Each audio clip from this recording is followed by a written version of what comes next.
On this episode of For the Love of Chiropractic, we're going to be talking about practice growth. Whether you're happy with where your practice is right now or you want to grow your practice, this week's episode is one you're going to want to listen to. So let's get started. Welcome to another episode of For the Love of Chiropractic. I'm your host, Dr. Robert Freeman. I've been in practice for over 30 years, and I continue to work in a $1 million practice that I built, ran, and sold. I've taught, lectured, and coached our profession and helped so many chiropractors build the practice and the life of their dreams. And now, I want to help you do the same. So here's today's show. I have spoken to so many doctors over so many years, and when I ask them where they're going with their practice, they say, this year, I want to double my practice. And the good news is, that's absolutely possible. We're going to spend time today talking about the 3 ways that you can double your practice. Now, I can tell you, this won't happen on its own, because you already know if you do the same thing in the same way, you're going to get the same result. You're not going to double the practice if you keep doing exactly what you have been doing.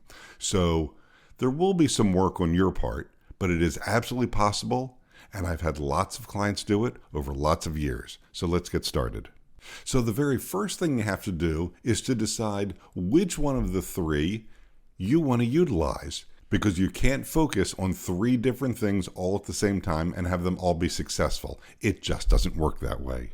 So the 3 ways to grow your practice are: 1, increase the number of new patients that are coming into your office and going through your machine the way that you process patients from beginning to end.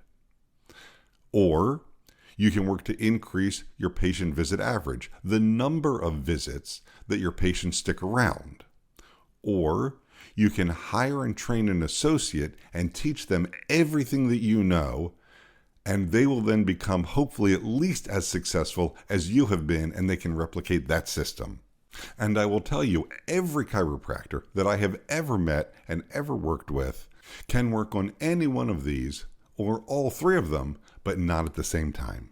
So let's start with the first one, getting more new patients in the door. And the bottom line is, to get more people in the door, more new patients in the door, you have to get yourself in front of more people, whether that's one-on-one, or you to a small group, or you to hundreds or thousands of people at a time. One-on-one is really straightforward. That's you having a conversation with somebody somewhere about their health, what you do, what you provide, and how you can help them with their health, and inviting them in to come and see you. Whether that's a casual conversation with the person who cuts your hair, or a waiter or waitress, barista, the person who owns the restaurant across the street where you have lunch once in a while. It's a one-on-one conversation. Certainly you can also do things like set up spinal screenings or an information table at a mall, at a shopping center, at some sort of community event, a fair, a festival. And I can tell you from personal experience, if you're willing to put in the time and meet the people and have the conversation and be genuinely offering to help them with their health concerns and invite them in the office, it's amazing how many people come in, and when they do, they really want your care. And I've known doctors that have gone from 0 to 100, 200, 300, and 400 visits a week, doing exactly that in a repeatable way once they've learned how to do that. Because when the person meets you, when they shake your hand, when they have a conversation with you eye to eye, they get to know who you are, they get to know the kind of doctor you are, and they want to come and see you. And it's almost as effective if they meet another member of your office team, someone who's going to be in the office when that person comes in. It's significantly less effective if it's just a marketing person who's not going to be in the office when they come in and meet them and greet them and see them again. Over the years, I've known multiple doctors who will group together to cover a marketing event in a central location. And invariably what happens is, when the potential patient meets the doctor who happens to be there, that's the doctor that they want to go and see, even if it's on the opposite side of town. People want to be treated by the person that they met, even if that means going to the opposite side of town sometimes. If you want to step up that impact, you can do an old school lunch and learn. You talk to a community business that's an easy commute from your office, and you've arranged to come and speak for 20 or 30 minutes during their lunch hour, or you can talk to one of the local restaurants and arrange deli sandwiches or something like that you'll bring to the business also. Often the restaurant will do them at a reduced cost to you as long as you give them a plug when you're doing your talk that's who helped to provide lunch that day. The lunch and learn is almost as effective as the one-on-one conversation because, again, it's in person. They get to see who you are. You're standing in front of a group of people talking about topics that you know very well, so clearly you are the expert. It's not quite as effective because it's not personalized to them individually. I highly recommend that if you do the lunch and learn, that you have individual conversations with as many people as possible that are attending it. So get there a few minutes early and get into a conversation with the person that's helping you coordinate using the room, setting the room up, and who's going to bring the other employees in. Maybe stick around a few minutes afterwards, again, to talk about and answer specific questions that people have. And then if based on the things that they're discussing with you, you believe that your chiropractic care can help them, offer them to come into the office and see you. Years ago, I knew a chiropractor who went into practice twice and declared bankruptcy twice. And he was doing outside marketing events.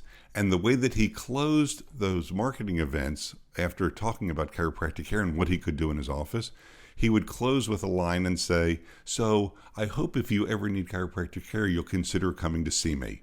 And he would walk out and leave at that point. And when I asked him how that worked for him, he said, "Well, it really didn't work very well at all, even though I left a stack of business cards on the desk when I would leave." Well, again, it's got to be as personal as possible. And when you leave a personal event like that, you don't want to leave with the idea of, well, I made a lot of good impressions. Ultimately, you want to leave with a filled schedule and 6, 8, 10, whatever it is, 20 people who have said, "I'm coming to see you, doc, because I know I need your care." And now in the post-COVID era, more and more people are turning to the internet for their information and to find their doctors, social media.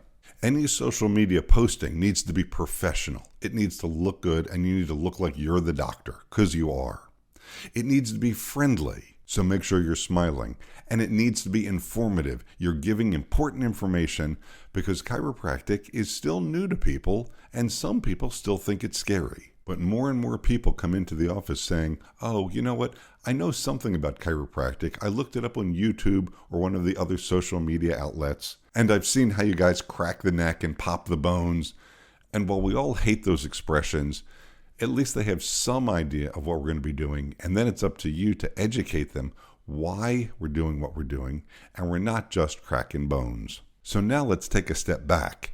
Because when we talk about bringing more new patients into the office and we're having conversations with people, any of the conversations that we have, whether it's one-on-one, 1 to 10 in a small group, or 1 to hundreds or hundreds of thousands via social media, there are 4 steps you'll need to cover. Number 1, discuss the problem. Number 2, say in some way, shape, or form, "I have the solution for that problem." The third step is then to provide validation of your solution for that problem.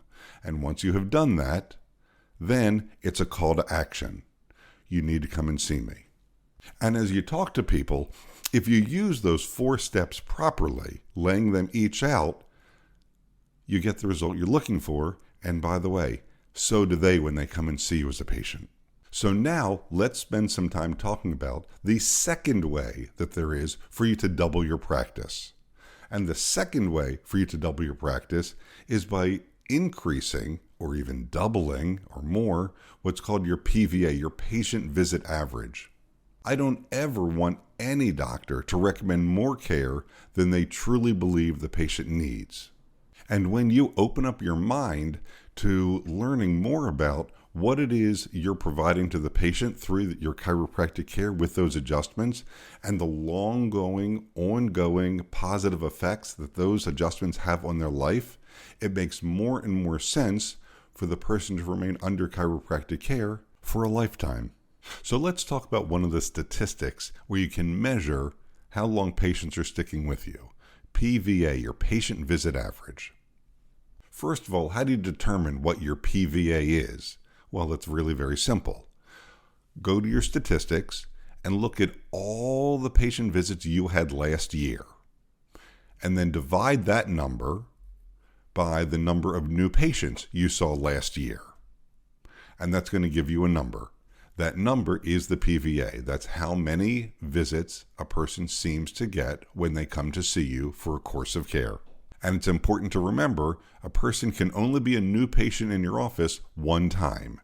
So if they came in and got a series of adjustments, 5 or 6 adjustments, and then they left, and then they came back a couple months later for another 5 or 6 adjustments, and then they left, overall, they were in to see you 10 or 12 times.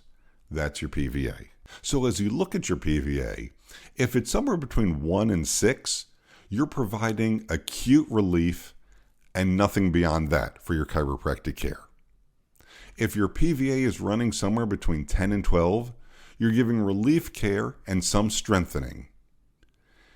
If the number is somewhere around 20, plus or minus 2, 18 to 22, you're doing relief and some correction.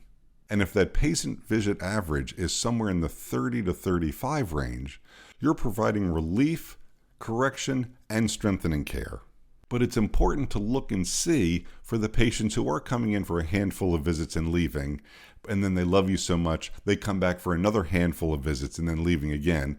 It's important to see what that course of care looks like, because again, that tells you what you're really providing them on short-term bite-sized pieces. When we talk about patient visit averages that are over 35 and 40, those are practices that are providing wellness care, maintenance care, lifetime wellness to keep people at their optimum.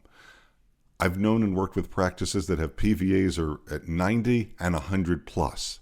These are examples of practices that have people that are so well educated about chiropractic and how well it works for them and can work for them, that these people, these patients, choose to use and utilize this chiropractor's care and services for their entire life. And they end up going through life together, knowing each other for decades, getting to know the children, the grandchildren, truly multi-generational practices. So that's a brief discussion of the first 2 ways that you can use to double your practice. And yes, both of those require you to step out of your comfort zone and learn something new, whether it's how to communicate better with people in a public fashion, public setting, or learning how to communicate and understand more about the chiropractic care that you're providing to people and why they should stick around longer for more care and optimum health longer. And now we can spend some time talking about the third way that you can double your practice. Once you have learned and mastered one or both of the other things that we've talked about, but not at the same time. Once you've grown the practice utilizing one or both of those strategies, you have the opportunity to hire an associate doctor and step into the teacher-mentor role and teach them these valuable skills that you've learned, because now you've created a recipe that works a certain way with a predictable outcome, and you can measure how much they've learned and how they can reproduce that. And if you're really a good teacher, your student will outperform even what your results have been at their best. Every associate doctor that I ever worked with and every client that I've ever worked with, I've told them my job is to make you more successful than I've ever been. And many of them accepted that challenge and picked up the gauntlet and ran with it and have grown to wonderful success. There is so much more to talk about with each of these 3 strategies. Literally, we could dedicate an entire episode to each one of them. I've even known practice management companies and seminar companies that will spend an entire weekend covering each one of these things in incredibly infinite detail. And it's all important. It's all good information. And whatever it takes to help each doctor grow, to help more people, because that's what's important. And if you've decided you want to double your practice, you're ready to step up, learn, and help more people, I encourage you to reach out via the website. We can have a conversation, and based on your specific needs, I can help point you in the right direction to the company, to the practice manager, to the coach that can help you where you need to be to get what it is you're looking for. But what's the best reason to double your practice? The same reason that you became a doctor, because you want to help more people live a longer, healthier life. All right, and that's our show for today. If you have a question about today's show or your own practice, feel free to reach out at fortheloveofchiropractic.com. Before making changes to your practice, be sure to seek legal advice regarding those changes and regulations in your state. For the Love of Chiropractic is an RGF production, all rights reserved. And thanks for listening. Original music provided by Hunter Rich Music.